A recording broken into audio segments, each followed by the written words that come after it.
Sally and I actually had an idea. So first of all, welcome. I know it's 3 o'clock.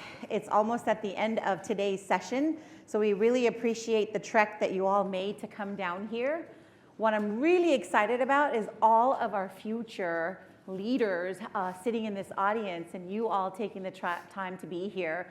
And I know to support two of our most amazing speakers. You will not see them last, you will see them often, so I'm excited for that. So thank you for that as well. And then the second part is, you know, they are class of 2025. I remember the song and the music, and we get excited that a new chapter is coming your way. We went to the FedEx office and created a banner, and it says, congratulations, class of 2025. You have CEOs, you have brand executives, you have, I'm hoping the students, we're gonna leave it at the edge of the stage. If you can just sign your name or give them one bit of advice, I think they would like to take that home and just be proud of their work today. So congratulations. I'm Jyoti Sarolia, President and CEO of Ellis Hospitality Group. My family's been in the hospitality business since the 50s. There's a lot of roles in the last 4 decades or 3.5 decades that I've actually played. So I'm gonna skip through that part because I really want to get to our panelists. My journey began when I was in my mom's tummy. She lived at the Alder Hotel. Her water broke, and guess what? 2 days later, I checked myself into the Alder Hotel with my mother. So if it doesn't get any better than that in terms of story, all my life, 80% of the time I've lived in a hotel, so hospitality has always been something that I was really passionate about, but I didn't know that that was the field that I was going to. What I'm really excited about is that how many of you are so eagerly wanting to get into the industry, and year over year for the past 5 years, I see so many of you. So why don't you tell us about yourself? Yeah, so I'm Abby Mary. I'm a senior finance and real estate student at Michigan State University. And my journey into hospitality kind of started more the real estate route. I joined our real estate investment club my sophomore year, and I met so many students that they really inspired me because they were so passionate about what they were doing. And I said, you know, this might be kind of cool, maybe I'll like this too. So I ended up trying to involve myself in as much as possible. I went to the Alice conference and I participated in She Has a Deal, and that's when I really kind of fell in love with hotels. I realized that, you know, hotels are a really exciting and relatable asset that everyone kind of has a good story to tell about, that people like going to hotels. It represents, you know, a cool trip for them, or visiting a friend in a new city. And I just thought that would be, you know, the most fun asset to work on. And so ultimately I decided to do that full time, and I'm going to be joining Davidson Hospitality in June. Woo. Yeah. Good job. Congratulations. How about you, Tao? Alrighty, so my name is Tao Trung, and I'm currently a senior at Georgia State University with a major in hospitality, but a concentration in events and hotels. So my path in hospitality was quite the most crazy path you could probably take. Coming into college, I was actually a marketing major, and a pretty hard-headed one too. I could not believe that I ever switched my major until I met my director, Dr. Debbie Cannon, which I'm looking at right now. And she kind of introduced me to hospitality in this really dynamic, fun path. And ever since that conversation 3 years ago, I, as she would call it, took the bull by the horns, and I've just really spearheaded my way through. I've gone over $50,000 in scholarships in hospitality, and I've attended more than 10 all expenses paid for conferences up until this point. So I've really, really loved this industry, and I'm so glad that I have a passion into it. But yeah, that's me. Great. Yes, thank you. All right. So Sally, yes, is not a student, but she looks like she's one of the students. So tell us about yourself. Now you've got me embarrassed. No, hi everyone, Sally Bartis. I'm the Chief Talent and Culture Officer at Choice Hotels. I have been there for a little over 2.5 years, but my journey into hospitality and my career has been quite a jungle gym. For most of us that have ever played on a jungle gym, you're always going up, around, down, across, right? And when I first started out, outside of being in the service industry, my first waitressing role was in a hotel, in a Crowne Plaza actually in Connecticut. And then I had actually applied for a role in HR, and I got the role, and I was lucky enough to work for an amazing person who was actually became a mentor throughout my career. I was there for 3 years. And then I moved out to New York because I wanted to move to New York. And I realized, just dating myself here, but in 2008, it was a little tough with the recession. And I went into sales. And I actually did sales for about 7 to 8 years. And it wasn't like fun sales. It was business to business, pounding the pavement. Before Groupon ever existed, we were feet on the street. But I learned so much throughout that time. I learned, what I was really good at. I learned how to influence, how to train others, motivate other people to do what I could do effectively. And ultimately, you learn a lot about your attitude and how your attitude can dictate your altitude. And when I went back into HR, I made my way back through recruiting, through some contracting, and then I landed in manufacturing. And I did manufacturing and worked for a very large tool company for about 10 years in many different disciplines. And then Choice came knocking on my door, and it was a role that I could not pass down. It was an opportunity to take everything I had learned throughout my career and do in one job and make a really big impact.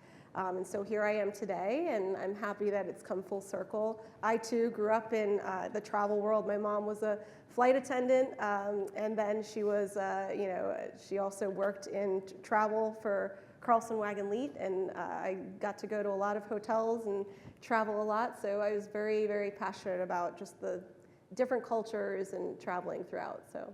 I know you mentioned Choice.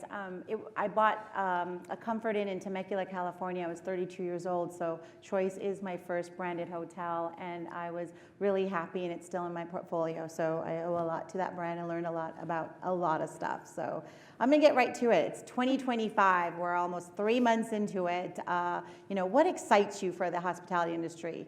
Let me start with you, Abby. Right. Yeah, so something that really excites me is honestly entering this environment when economically it's a little bit unsure. I think that it's a great way to learn, and I'm actually really excited to be joining a company and be able to watch people who have been in the industry much longer than me navigate deals. And I think that entering, while the economic environment could be a little bit more unstable or a little bit more challenging, will really teach me to have a mindset of being creative with my deal structures and have kind of an innovative approach to how I'll hopefully formulate my own deals in the future. And we've heard a lot of CEOs and of companies talk about that they're still closing deals, they're still purchasing.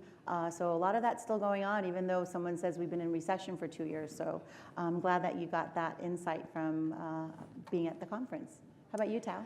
For me, I think we're in a really good area of transformation. Everything is kind of changing right now with AI taking over, but what hospitality does so well is also integrate AI with that human connection that we still love and still have, and kind of see that integrate to one another and kind of see how that plays a part in the future. That's just been so detrimental to how we as students about to graduate can contribute to that.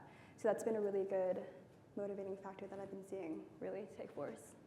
So the other thing is I've really never went to formal education to own and operate hotels. We were very lucky in our generation to be able to go through every perils of every job to learn. So what's that one thing that you've learned in your studies that you think our industry needs to know or pay more attention to? Because you're coming into the workforce and it's not stopping. Yeah, I think that the last 4 years, at least for me at Michigan State, something that I've noticed all throughout is just the importance of a community learning environment and being together, whether that's in the office or having a hybrid work schedule. But I think that there's been a stark difference between my peers who have had in-person internships versus maybe a remote internship, or even me personally, my completely online classes versus my in-person classes. You retain so much more information when you're actually physically working on it and you're surrounded by people and collaborating with people. That's just, for me, I think the best way to learn. And so I think maybe the industry shouldn't be afraid to push people back into the office, especially our generation. Most of my peers want to be in the office. So I think, taking that leap and maybe going back to the office, I know it's a trend, but I think we can definitely push to be there. I think JP Morgan agrees with you as well. I have friends who are currently at JP. How about they're you? They're losing their minds. What's the question? One more time. Oh yeah, so what is the one thing you learned in your studies that this industry should pay attention to or know? Not really so much in my studies, but just what I've noticed overall and just in general is that you should come out and show out. It doesn't matter what you know, it's just how you present yourself to an audience, to a mentor, to an industry leader. I feel like a job is like what everyone's goal is right now, getting out of college, but yes, that's true, but also form that relationship, build that bond with your mentor, industry leader, because it can take you so far. And with me putting myself out there so much and doing so many things in hospitality, I've gone to pick that up skill and use it so efficiently and so effectively. So that's what I've noticed so far, and I feel like more students should definitely take that to their advantage, especially being in college and like having that student role. Everybody is just so willing to like help out and just do wonders for them. So you know what impressed me about yesterday, Tao, is we met up at an event yesterday. She was invited, I was invited, and she rolled in with about 20 students. If you're with her that day, yesterday, just raise your hand. Guys. She like rolled in, and that is a sign of true leadership at your age and figuring out what you're going to do with your life, finishing school. But you had an entourage with you and your ability to help them. It was really remarkable to watch. Abby. So Gen Z has a unique perspective on work-life balance, company culture, and technology. And I say this because I have two adult children, 21 and 23, and they make me feel like I'm like a dinosaur. That's how she programs my phone, a dinosaur. How do you think these perspectives will shape the future of hospitality? I think that it'll push hospitality to be bigger into technology and finding more cutting edge technology, because I know students like myself, we really prioritize working for companies and being at companies that invest in technology. We want to be using these new tools and trying them out, and we've been learning a lot of these tools in the classroom, and we want to put that to work. So I think us joining the industry is going to kind of push management and leadership to use these tools and really try them out, because it's so important to us. Hopefully it projects onto the industry. So what you're saying is, I don't like banker's hours, but company, get with the program, give me tools and resources where we can do the job a lot quicker and be able to be where we want to be on the business. And I think that's a great advice to the companies that are in the audience as well. And this is for both of you. Tao, what's a misconception about young professionals in hospitality that you'd like to debunk? I think the most biggest one that I've seen so far is that students don't work hard and is not loyal. And I honestly would like to say that is far from the truth. We do work hard, but we work hard for a purpose. We want our work to feel meaningful and feel like it's at purpose and it's going towards something, not just aimlessly giving us work to do work. Here's an example. I am currently the Hunter Conference intern for this year's conference, so I hope you guys like it so far. But when I'm in the office at Hunter, I am not just an intern, I'm a part of that team. They give me work, and I know that all of my hard work and efforts are going to a place that has results, drives results, and has meaning. So if I'm like slaving away at an Excel spreadsheet or like looking at data on hours and hours, I'm not gonna be like, oh my gosh, I hate this. I'm like, okay, like it's hard right now, but all of this hard work goes towards something a lot bigger, and it's going to contribute to so many different lives. And that's what's driving the long hours that I'm working, and that's what's driving all of this right now. So that's just like what I want to put out there. And to you guys who do have the power to hire us lovely students, giving us that purpose and kind of like giving us that expectation front in the first couple like days or weeks that you have us, giving us that expectations and the purpose and the reason as to why we're doing this is a big drive for students. Yeah, that's a great. Yeah, I would build off what Tao was saying. I feel the same way. I think the largest misconception about our generation as a whole is that we don't want to work. And agreed, I would say it's quite the opposite. I actually think some of my peers are some of the most passionate people that I've met. And honestly, something that's unique to our generation is that we make our industry that we're trying to join, a hobby. It's something that we're truly passionate about. I know my peers are working outside of the office, outside of the classroom to better themselves as professionals. I mean, I've been recommended so many podcasts or, emails that I should sign up for to grow and learn. And I think that, like you said, being involved in those results is something that's going to drive us because we're so passionate about the industry and learning. We want to be as involved as possible. So I don't know if you want to add, but I start out with Dinosaur. My daughter really does have me on her cell phone. It's called Dinosaur.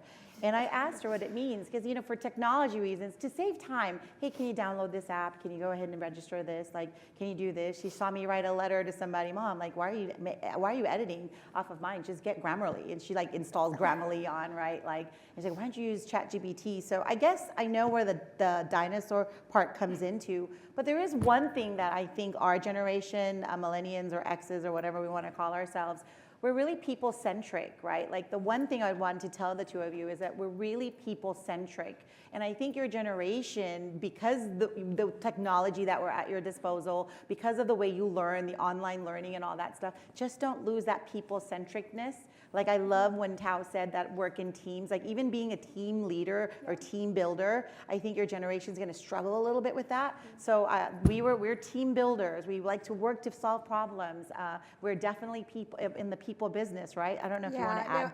I just think back at even going back a few years when people were coming out of the pandemic, regardless of what generation, it felt a little awkward, right? To even look someone in the eye and have a conversation. But I do think that, each generation has their thing. It's that one generalized thing in the generation. And we just have to be cognizant of we're learning it from the previous generation, right? Those are either the parents of, and it becomes a cycle. And so you have to just be aware of what that next generation cares about, what motivates them, what drives them as an organization. Because in several years, we'll talk about this later, we're going to see many, many generations in the workplace. Yeah. So what would be your dream job for you right now? Well, I can tell you what really made Davidson my dream job when I accepted that offer was I was really excited because when I went to interview and I went to the office, there's a very young leadership team there. And I think that really goes to show pouring into the education and the building up of people, whether they're college graduates or, just younger people in the industry. I think it's important to really focus on educating people, maybe take the extra time, the extra resources to do that. And having such a young leadership team and having such a collaborative environment really showed me that that's important to them. And I think that that's, ultimately it's an in-person position. It's a big team, it's a young team. So I think that's what attracted me to them. And that was what I was looking for in my dream job. And how, same question for you, what's your dream job and how should companies that are in here stand themselves out? So right now I actually don't have an offer, plug. I'm still looking and I still want to evaluate all of my choices before I do make that decision. I feel like this is a very valuable time for me right now, just kind of be in that space. But I can tell you characteristics that I'm looking for. You're looking for what? Characteristics. Oh, characteristics. Yeah. So yes, I'm currently with Hunter as an intern, but one of the biggest takeaways that I know that I really do want to see with them, a company in the future that I want to work with, is that, again, having that ability to show me the purpose behind my work. That's very important for me to know that I'm not just doing busy work just for a paycheck. I want to make an impact into the industry and see the results come to life. Very important for me. I also want them to kind of work with me and develop my professional skills in this industry, professional and personal, honestly. I think that's very, very important nowadays, where we're all young and up and coming, and we're needing some sort of direction, and to have that direction kind of align with our paths and our goals. That's a really big driver for me, knowing that somebody does care, not just on the surface level, but they're trying to develop me to become the next industry leader. That's very important. I see a lot of presidents and CEOs in the room. I'm going to introduce you to a few because I think you'd be a good fit for them, but they would be a good fit for you in terms of your culture. So let's switch to Sally here, right? An industry vet, did a lot of different jobs before you got to Choice. So, what strategies do you and your company use to attract, number one, and to retain them in the hospitality industry? Yeah, so I think having been in several different industries, I think purpose does speak to, resonates with, regardless of what industry you're in, whether you're making widgets or you're doing a service to, a customer, there has to be purpose behind it. And I do think that one of the things that Choice does really well, and because I've only been there a little over 2.5 years, I still think I'm new sometimes. Purpose really shows through in every single person that works there. People, when people come in and interview, the big question that every candidate asks is, what's it like to work at Choice? And what's funny is the feedback we get when people start is that, I've asked every person the same question and they've literally given me the same answer, right? And so people are speaking the same language within the organization as it relates to culture. And it also shows through when we're posting on LinkedIn, when we're sharing things, across the organization in terms of what our functions and our professionals are doing to support our owners, and also to support their associates on their teams. And so what it's like to live at Choice, right, is oftentimes, shown through social, and also when you come in and interview. So we want to make sure that it's a positive experience. And then more importantly, it's always, and the experience I received was, it's a welcome, wanted, and respected workplace. It's always been like that. It's the 3 words that they constantly use, and it is the cornerstone of our culture. And so from an attraction perspective, I think people come in seeing that everyone is speaking the same language as it relates to what it's like to work here. But more importantly, because of we're in a unique situation where we're big enough to make an impact in the market, but we're small enough as an organization where you feel like you're part of a community. And you also get to raise your hand for things that aren't necessarily within your scope of influence.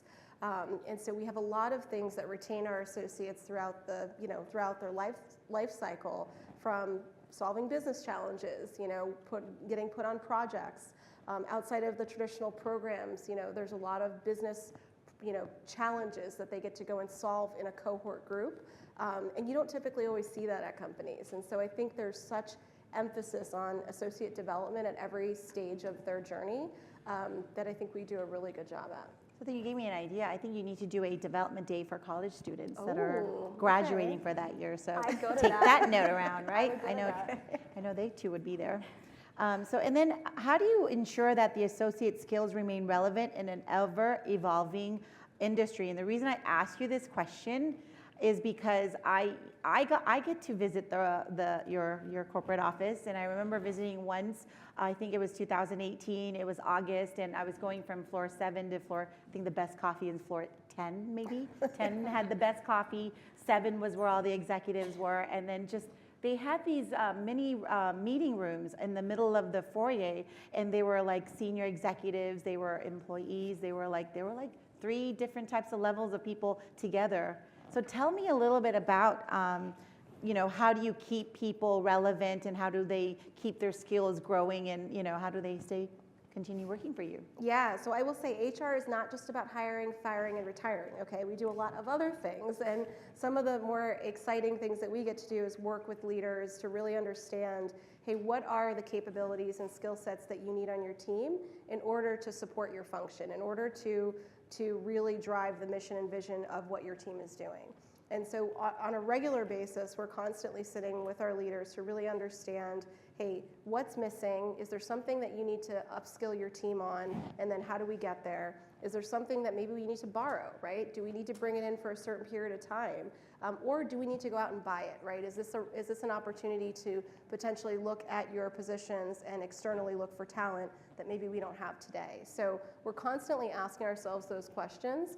And then more formally, we have our talent reviews where we really get to look at talent and understand, what have they accomplished for the year? What do they want to do, right? Have we asked them what their next step is? And then what are the experiential experiences? Because it's not always about training. Sometimes it's about exposure. And so we do have project mobility throughout our organization where associates can actually pick up a short-term project in a completely different part of the organization and get exposure there. And it allows us to see talent in a different lens, right? Mm-hmm. And so I've seen a lot of people with opportunities where they've started in one position and moved in a totally different function, and they've created range for themselves, and then they end up in a senior position that allows them to have a really enterprise perspective. If you haven't decided, that's a good brand to consider working for, just so you know. So what's the best advice you've ever received that helped you make it to the top? So a few things, but I think one of the best things I've received throughout my career is go and find, and you may have already heard this because I think it flows out in the ether now, but go and find your own personal board of directors. And it doesn't mean that you have to go and hire people to actually support you. What that means is it can be a mentor that, that really helps you through a challenging time or a specific problem you're having, or, an opportunity to find a sponsor that talks about you when you're not in the room. Find someone that can help you where you just need to lean and vent to them and saying, I'm having a tough day, and they're your person that's going to say, you're awesome, you're going to do amazing things. And then find someone that can help you both, whether it's mental or, physical or whatever that looks like, to make you take care of yourself from a holistic well-being perspective. You've got to take care of yourself before you go and take care of other people or go and perform a job, right? You can't lose sight of that. It's really important.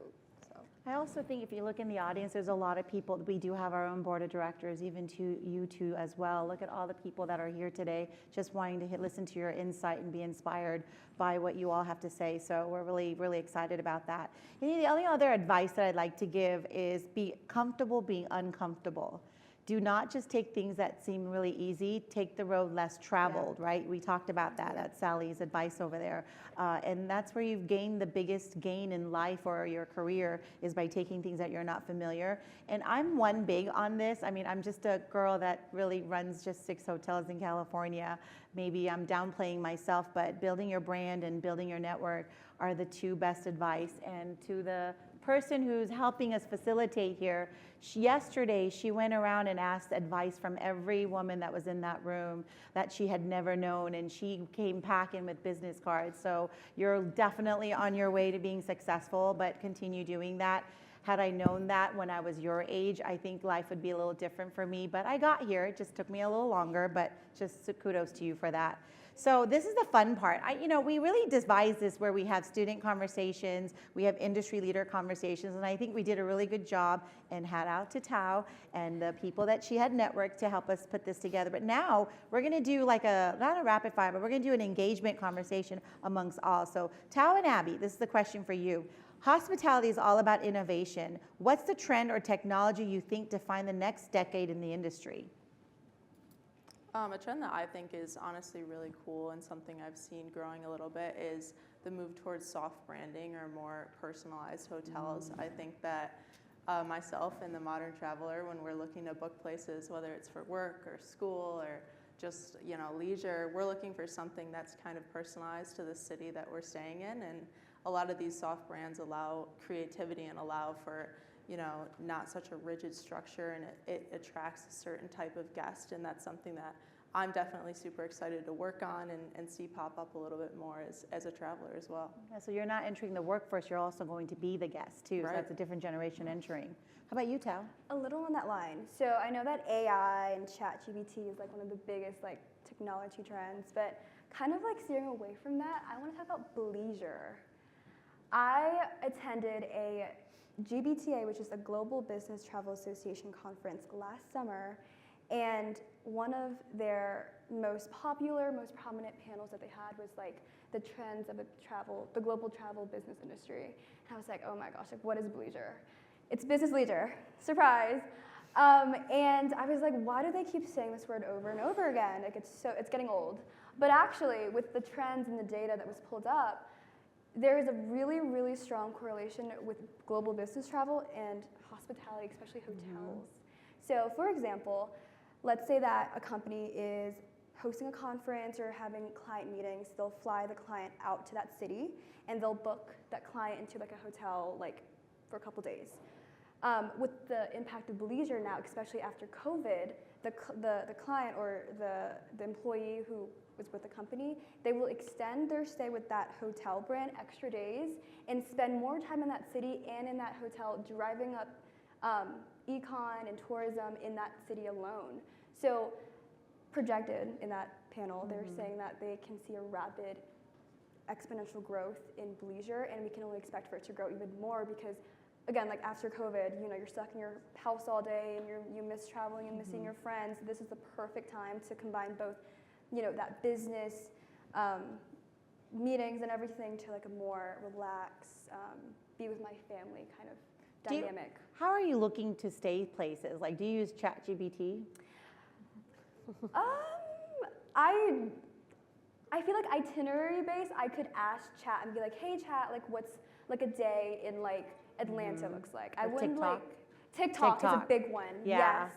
Yes. But I it do tells my you the research, itinerary. guys. Don't trust Chat for everything, especially with hospitality and like leisure, because it could be wrong and like it could be outdated, and the prices could be wrong. Done that once, not Still again. a lot of hallucinations. Yes, yeah. Yeah. But just kind of TikTok is a great one because it's more personalized to your For You page or like what you want to do, and your friends are on there. So TikTok's a big one. I just asked Chat for like a good like itinerary day. That's like the biggest thing I do. Yeah. But So my advice to those that are in this room that are not students and have, companies or websites they manage, we're getting to revamp all of our websites because it's not supporting the AI integration enough as to what's out there. Like, I don't know if you stand next to, I'm just gonna say Lisa Lombardo. I'm standing next to Lisa Lombardo. We're talking about a getaway in Sedona, Arizona. The next thing I wake up in the morning and there are all these places I gotta go visit in Sedona, Arizona. It is listening to us. Every device is listening to us. It is actually then listening to who you are, what you purchase, what you buy. It shoots up everything. Like, I get Indian clothes, I get purses. Like, I have no idea. I'm not searching for it, but it's automatically coming in. So our websites are going to be a big, big, big thing. And if your web support company does not support AI or integration that you just mentioned, like the experience, right? Here's a one-day itinerary in Rome, Italy, right? And then all these choice hotels or other hotels, or it's all showing up, right? But that's what's attracting to you. do you know right. what? Also, I'm sorry. No, I was just going to say, Oh. I pick up my husband's phone and I say, Louis Vuitton, Europe. Louis Vuitton, Europe. Yeah, sorry. Yeah. Yeah. I was gonna say, like those social media, like travel influencers. I feel like Instagram, TikTok, I don't know, like a whole bunch of other platforms. Those have been like my driver. Like if I see somebody like going to like a nice hotel bar or like a nice like coffee shop, I'm like, I have to go there. They're Yeah. so personalized and it's like so easy to watch. It's relatable, which is why you Yeah. want to be there. Yeah. So Sally, this is a question, I think it's for either of us, but I'm going to ask you, like, what's the biggest challenge? Like, what do we find challenging? I know what, as an owner, what's been challenging since post-COVID, and it's not going away. But we talked about a little bit, right? Like labor. Yeah, I It is mean- not just people filling roles in our organization, right? It's not that, but tell them. It's a lot. I mean, I think we just talked about AI, right? People are using AI bots to apply for jobs, and my team is receiving them. And one requisition, they'll receive probably 70 that they have to decipher through like real, actual applicants. So there's things like that out in the market from recruiting and employer branding that we're seeing. So it's a blessing and a curse, right? That's the paradigm that, if you use it the right way, it can really help you. But it's also, sometimes it's also garbage in, garbage out, right? So like that, we're seeing a little bit of that in the labor market, how people are applying, what's actually really qualified versus not. But then also attracting, right? I think that, Abby, it was a breath of fresh air to hear you say, like, I love going into the office, because that has been my battle for the last, last year and a half, right? Is getting people to, and it's really just change, regardless of, we were used to one way, and now you're changing people's choice. And so it's navigating some of that, because people do look at, work life very differently these days, and everyone's different in terms of how they integrate each together, right? Because I don't believe there's balance. I think you have to integrate, and also people are bringing their whole selves to work. So as we're managing talent that comes in, it's no longer separation from work questions to personal questions. They're just bringing the whole suitcase, and sometimes you got to help them unpack it. So imagine, I'm going to stick with that because there's something powerful here that we want to really share with the audience, because it's kind of cool and no CEO has picked it up yet. But say it's 10 years from now, right? I don't know if you all remember what you were doing at 2015 or how old you were at 2015. I'm sure you know how old you were, but what you were doing in 2015. So fast forward to 2035, right? Like, where do you see hospitality, and how do you think today's talent will have shaped it? Like, that would be a question for you and I. Like, where do you see talent? I mean, it's crazy. My daughters are Gen Alpha, right? So they fall within Gen A, Gen Alpha. We're back to A again. That's 2013 to 2024. Okay, so one is Gen Alpha, one is Gen Z. So I've got one in each bucket. But what I do think in the next 10 years, we're going to continue to see curated experiences. I think that it's going to drive a lot more experiential travel and the social, right? I mean, we're seeing, even in the last 10 years, we've seen social kind of continue to progress at a very rapid speed in terms of what are the apps, what are the things people are using, how are they communicating, and that's going to continue to happen even in terms of how they travel. So what she said is, for all those of you that you're graduating or will be graduating at some point or left your country like Jamaica, just to come here to go into the hospitality school, there will be a lot of work opportunities for you, a lot of ability to be growing, because these roles and these positions are going to grow as we grow. The other thing too, though, imagine this. So next year, right? So 10 years from now, there will be 5 generations of people working together. And it's sad to say, because my mom and dad were in the baby boomers, but some of them are like, retiring permanently. But there will be 5 generations of workforces all at once. So as an employer, right? As an employer, you're going to have to, the inclusion part is, how do you talk to each of them? How do you recruit each of them? How do you retain something? So to me, that's going to be a huge, it's going to be what's that word I want to look? It's going to be a industry challenge for us. I mean, attraction is going to be it's already getting competitive, right? I mean, if you don't have the right technology even to impulse someone into your job, right, then you lose people, because people's attention spans have shortened a lot. And so how do you get people excited, for a job opportunity without putting a really long job description up, right? Yeah, so I hope you didn't use ChatGPT, but if you had to create a hospitality survival guide, what would be the one thing that you would recommend to everyone in the audience? I think, kind of like you said, it's really important to still maintain that personal relationship, even though we're such a technology-driven generation. So I think not being afraid to, extend your hand or tap someone on the shoulder and introduce yourself is something that's so important. And in that, I've found that it's also really important to have your goals top of mind and not be afraid to express to somebody, where you're trying to be or where you're trying to go, because you never know when someone can add a piece to your puzzle or connect you to somebody who may contribute to your journey. So I think, not being afraid to express what you want to do and, the things that you want to accomplish, I think that's really important, because everyone in hospitality is a hospitable person and they're trying to help you. So don't be afraid. Yeah, how about you, 2 Tam? things. I'll make it quick. Bless you. Your network is your net worth. The people that you talk to, the people that you go to events with and engage with, they are like everything. So network with them, build that personal relation, because you never know who they might know. It's one big cycle, and life is a cycle. So just keep that in mind. Another thing is, build your brand. To my students who are graduating soon, build your brand. I was lucky enough to kind of have a conversation with my friends last night before going on stage, and I was like, tell me about myself.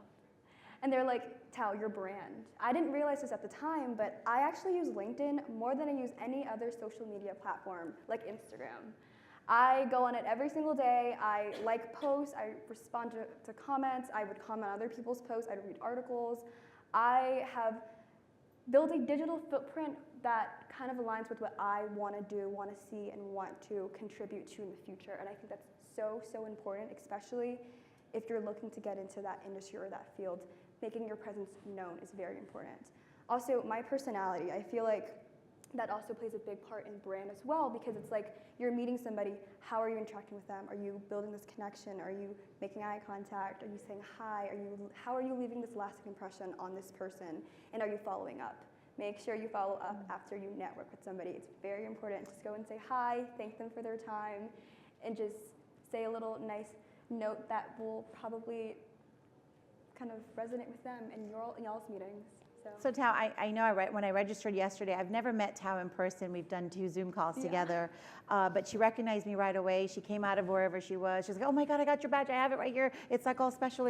She literally is really been doing really well in making sure people feel welcome, wanted, and respected. So I totally believe that's what you're doing. So Abby, what's the one thing that the class of 2025 can do right now to stand out in a job interview and land their dream role? So maybe talk about your journey and how you got your dream job. Yeah, so something that I think has really at least been talked about in most of my interviews, whether it was for an internship or for a full-time position, was real-world experience. And I've spent a lot of time in college really trying to put myself out there outside of the classroom and gain this real-world experience, whether it's through competitions or conferences or personal endeavors. A lot of my friends have some personal real estate endeavors that connect them to people in the industry. And I think that really pushing yourself to go above and beyond and do something a little bit unique, it helps you connect with professionals because you're in their day-to-day life and you're integrating yourself into the workforce before you're even there.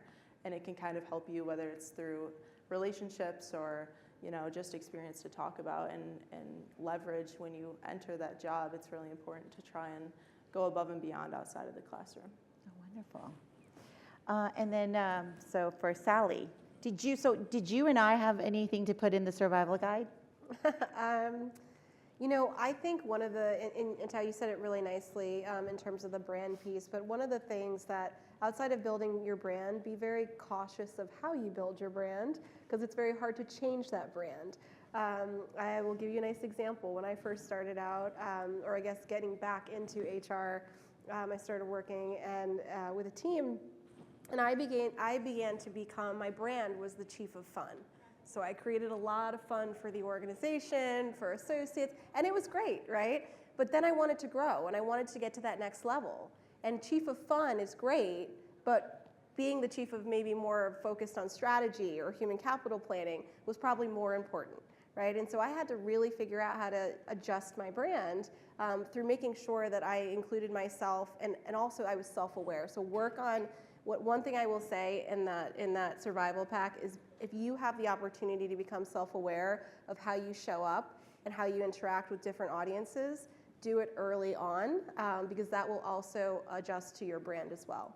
I can't say that enough. If you ever have opportunities to work on yourself, on assessments, coaching, whatever that is, take advantage of it because it's really helpful and it's easier to change behavior when you're younger, earlier in career than when you're later in career, right? It can still happen. We do it all the time, but I will say it is just more profound as you're growing in your career.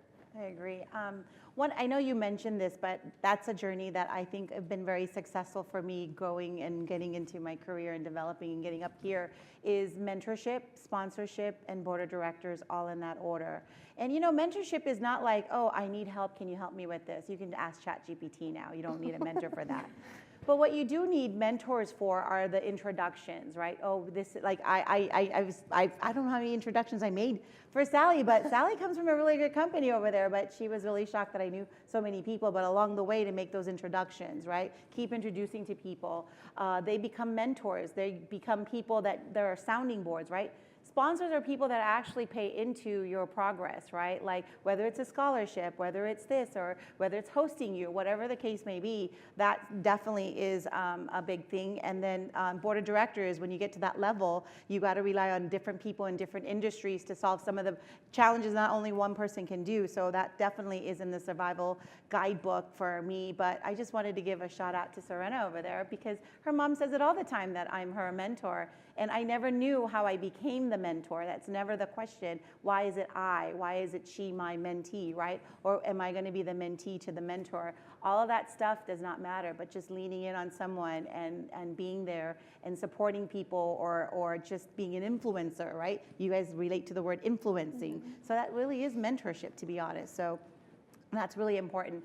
I just have to, we're not done yet. So we really worked hard on staying on topic. We really worked hard on creating questions. And this was, I would say, a collaboration of all four of us in putting this together. But we also decided to carve out 15 minutes of the time for Q&A because I'm sure there's a lot of curious folks that are out there. I know that there's, just with the show of hands, how many are hiring in your company? Like how many of you are hiring in your company? Okay, there's more than just 5 people hiring in their company, right? And then how many of you are looking for a job? Whether it's internship or job, right? So I hope you memorize who those folks were, and I hope you get them after our session. But that's, we were really wondering that this is what it needed to be, right? You have technology, you have this new workforce, you got to understand how they work. But so now we're going to open up to questions, and all four of us are going to be able to answer any of the questions you grab up. So we have someone. What's your name again? Hi, I'm Isabella. I'm a student at the University of South Carolina, and I have the microphone today. So raise your hand nice and high if you have a question. I see one back here.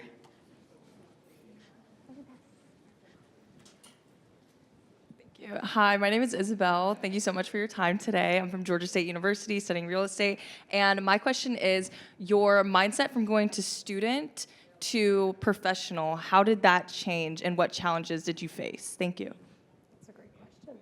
That's be both of you. That's great. For me, I'm obviously going into the workforce in June, so student to professional, I would say I've spent a lot more time trying to be up to date on industry news just because I'm going to be, thrown into that world pretty abruptly come June. So I think, reading CoStar articles or subscribing to email chains that update you on what's going on with the economy and, the real estate sector is really important of, just transferring into those real world skills, maybe getting out of the textbooks a little bit and into the modern, trends. And with that, there's a lot of magazines upstairs too. There's a lot of people that have been highlighted or achieved something and they're recognizing them. There's little stories of what made them tick or what makes them tick. Just pick those up and go through them. But I agree with you. Reading is definitely, and staying current on the industry, people, management companies, the movers and shakers is definitely key. But thank you, yeah. Tao, do you have anything? I do. Yeah. So just like what Abby Mary said, reading has been a detrimental aspect of my life, and I feel like as I'm navigating, ending my student term, I'm starting to kind of actually enjoy reading even more now because I actually have more time on my hands to do that. And to kind of go a little more into that, just a little bit, I'm starting to actually pick up on more hobbies. I think as a student, we always just kind of overwork ourselves and are overachievers, which was what I am and am doing. And from switching from student to professional, I'm trying to change my mindset of I won't have enough time to make time for myself, so how can I kind of format my life to where I still have hobbies and I'm still living and enjoying life? Yes. That's what I'm kind of working Yes. on now. Yes. We have one here too and one there. Yes. I think there's one right here. Just your name and then the college. Right Where here. was the question? Yes. Oh, there you are. All right. Hi, my name is Emma Delahousie. I'm a student at University of Mississippi, or Ole Miss. I'm a senior graduating in May. And my question is for any of you, but really for Tao and Abby. We all have our ideal selves that we would like to become and role models that we follow, whether they're real or fictional. So what is y'all's biggest role model, and how do you try to kind of become the ideal self and follow their example? Thank you. I can start. I would say I was actually just thinking about this the other day, trying to think of who my one ideal role model is, and I honestly don't think I have just one, but I actually spoke about this at a gala we had at Michigan State, and I think that for me, some of my biggest role models have been the kids in the class next to me. There's so many amazing students that have had so many incredible experiences, and they have mentors of their own that have helped them so much that I've been introduced to, and it's been really inspiring, and they kind of push me to be my best self because they're in the same boat and they're working to be their best selves as well. So I think respecting and lending an ear to your classmate can be a really good way to kind of find new ways to stand out and be the best version of yourself. I definitely agree with that. With everybody I meet or come across, I look for that one particular trait that I want to take away from them, whether that's public speaking or their posture or how they present themselves. I kind of just pick that up for myself, but obviously because I admire it from them. And even with all the students and all the industry leaders here, I've actually gotten to really get to know you guys even more, and I've started to kind of pick up on little traits of you guys that make me even more equipped to meet my best self. So kudos to y'all. And I'm always going to be doing this, always looking for ways to improve myself, and that comes with every other people that I meet in my life. And as you evolve and, you know, get into the workforce when you graduate and you work and stuff, I think we can say that our role models, they change too throughout the experience. And we talked about this afternoon, that Ann Smith worked for Choice and she was on our exec team. And, you know, I really have a lot of respect for her and the work that she does. And I think she's an amazing, amazing person in the role that she's in now. But she told me that positivity is your North Star, like the ability to tell me that, you know, it's not that pep talk that you get, but just like, this is your secret sauce, right? Like, do this. So she's given me a lot of time, but I don't know if you've ever had a role model or that came early. Mean, I think about it all the time because, you know, it's never a question that I, you know, have an answer for always, but I think my parents, I mean, they both came from, you know, we moved back over here. I was born here, but lived in Dubai. My mom completely moved from being part of Dominican Republic. And so just very cultural, and coming back, like they really started from scratch again. And they're just hard workers. They work hard, they always have. And they've still enjoyed their life at the same time. And I think I've tried to really embody that. But yeah, to your point, Tally, I mean, you find that one thing that person does really well, and you work, you know, you figure out how you get there. Where am I on a scale from 1 to 5, and what's the gap for me to get there, so that I can work on that public speaking or strategic mindset or whatever that might be. Yeah, there's one there, and there's one there, was there? All right, we'll go down here first, and then I'll circle back. My name is Navroz. I'm an inspiring entrepreneur, and I get to live my why every single day. You all did outstanding. I wish I was a student, but it's been 30 years since I've been out of school, but you still got to keep learning and getting better. But how do you all block the noise out? You know, you hear tariffs and all the stuff going on around the world, and but you all seem so focused and leveled and targeted. What do you all do to stay so leveled and focused with all the noise going around? I guess I'll start. Unfortunately, I can't answer that fully because I myself am still navigating through that. I feel like it gets easier with every year that passes, but I feel like just in general, like I'm still very young and I'm still learning so much about the world that I get caught up in it a lot. That's something that I'm starting to work on the more that I'm like transitioning to my professional phase. So I'll get back to you. You did mention something about like the uncertainties, but just listening in on that, you got to move forward, push forward, right? So I think that's a great question for you. Yeah, I think it's hard, and obviously we all have our days where we're not sure, and you know, entering into an industry is nerve-wracking. But I think that switching your mindset a little bit to, you know, this will be difficult, but ultimately it's something that I'm going to have to push through, and I'm still going to need a job, and I'm going to have to, you know, make a living. So I think changing your mindset to what can I learn from this, even though it's a little bit more uncertain or challenging and there's a lot of noise, it's, you know, what can I learn from this negative article, and how can I apply that into a solution? So just being, you know, solution oriented instead of, you know, getting caught up and lost in it is really, really important. You did, so we're renovating 2 of our hotels this year, and that tariff word comes up quite often. But when you look at it, like 4 years ago, we did another project, or the container cost was $4,500.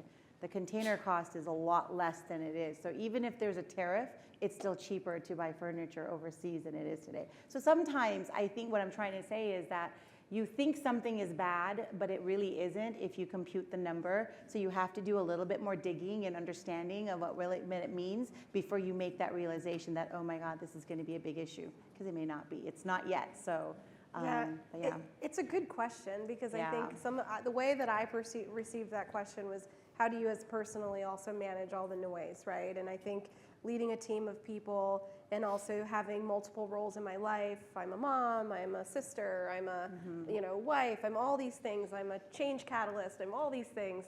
And then there's a lot of things that come in that can affect those roles, right? And so one of the things that I try to focus on is the things that I can control. I don't want to be unaware of what's going on, but I can focus on the things that I can control. And you let everything else kind of do the rest. That's my motto. I agree. There is one question. We had a question over question, here. yes. Perfect.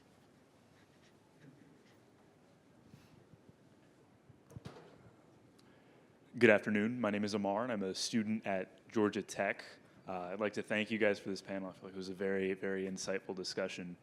What I wanted to ask, though, is how do you emphasize the values and culture of an organization to continually changing members without overtly saying, this is who we are, this is what we do, and sort of stepping on the autonomy of that organization's members? And when you say members, you mean the folks that work within the organization? Yeah. Okay. I think for Choice, right, it speaks volumes in terms of how we perform and also how we serve our customers, right? How we focus on, our owners, our associates, our guests, and our stakeholders. And so I do think that rather than constantly preaching it from the rooftops, you have to be able to, show it with action. So that's one thing. The other thing is also how you lead in an organization. And we've recently just started to do a lot of work around what we call our Choice Leadership Principles, which is so focused on how do we act with intention. What does that look like when we're talking about leading our team or running a meeting or supporting a customer? How are we leading authentically? Are we creating space for people to raise their hand and say, hey, you know what, I have an idea, I don't really agree with what we're saying. Is it a safe space for them to say that, right? Are we creating that? And then finally, are we growing and delivering? Are we coaching for performance? Are we asking and giving feedback the way we need to be so that we can, hit our objectives? So I think as we continue to, grow and ever evolve, culture is kind of what eats strategy for breakfast. And as you can constantly work on changing a climate, but culture takes a really long time. But you can also break it really quickly. So in terms of just our operating model, how we work together, those are really important. And also we reinforce it internally so that people see what good looks like. And so making sure that that's communicated and we create a lot of clarity of exactly what great looks like is important for us.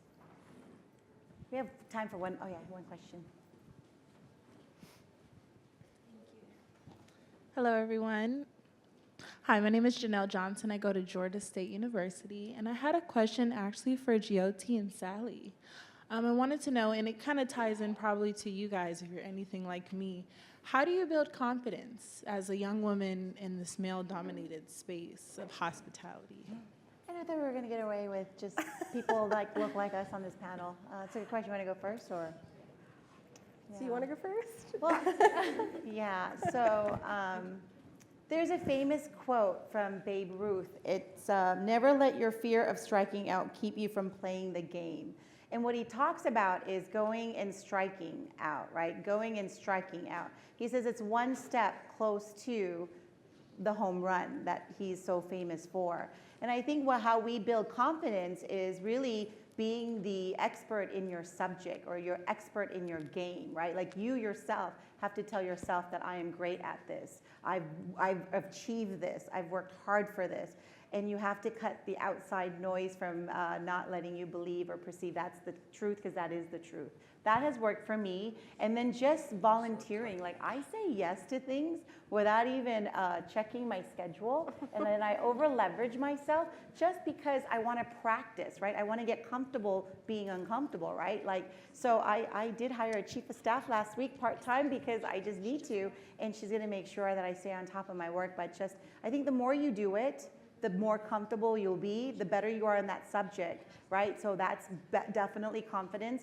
And confidence is really being in the room and shaking hands and talking to people, right? Like Isabel definitely has a lot of confidence, right? She's a student, she's young. I don't know what happened in her career as to how she got to graduate, but she definitely exuded a lot of confidence. She didn't even know who she was sitting next to, right? There are people that have their podcasts, they're interviewing famous people, but she's around some amazing people, but she just had the confidence. So I hope I answered your question, Sally, if you want. I mean, and just to add to that, I will say you're not alone, right? So the more you can network, the more you can create your village, you will realize that there's people that are going to, pump you up when you need it. There are people that are going to coach you as you fall down. But you've got to find that network. You've got to just reach out. The other thing is, honestly, I mean, I think as I think about it, and it reminded me because you were like, we got to do those power poses. You've seen the fake it till you become it, right? look, I don't think we should fake it. I think we need to prepare. The more you prepare, the more confident you feel, going into whatever you're going into. So I will say, don't always fake it, but talk to yourself, right? Tell yourself, those things. The positive talk is a real thing, right? And it's what you believe is what you can achieve and what you perceive. I mean, we talk about that even in terms of how your brain works. So the more positive affirmations and environment you can put yourself around. The other thing is surround yourself with people that you want to strive to be, right? So I think in your life, representation matters. And so I always wanted to make sure, whether it was male, female, whatever you looked like, it didn't matter. But if you were someone that was positive, that was doing amazing things, I wanted to be around that, right? Because that gives you energy, that gives you confidence. So with a raise of hand though, these are students graduating in May. They are not, technically not in the workforce yet, but don't you think they exude confidence on stage? Like, I literally think this could be in a room full of 500 or 1,000 people and they would knock it out of the park, and they're just graduating school. So with that note, I would like to thank Sarah and Abigail, always for thinking of us. We got to meet 3 new people in our lives. The collaboration and the teamwork and putting this together, a lot of hats off and kudos to you. We also are very grateful for your graduation, so we wanted to give you banners. And hopefully you linked in us, right? So figure out the signatures and the names. And if you haven't signed the banner, just do so by being part of their journey today. I don't know if this is your first session on stage in front of a large crowd or not, but if it is, hats off to you and congratulations once again for 2025. And also thank you for your participation, your support, the long walk from the main atrium level to come here. We're really excited. There's brands, there's FAC groups, there are leaders in this room that actually wanted to celebrate you, Sally, myself, and all of us. So we are very grateful to you all. Yeah.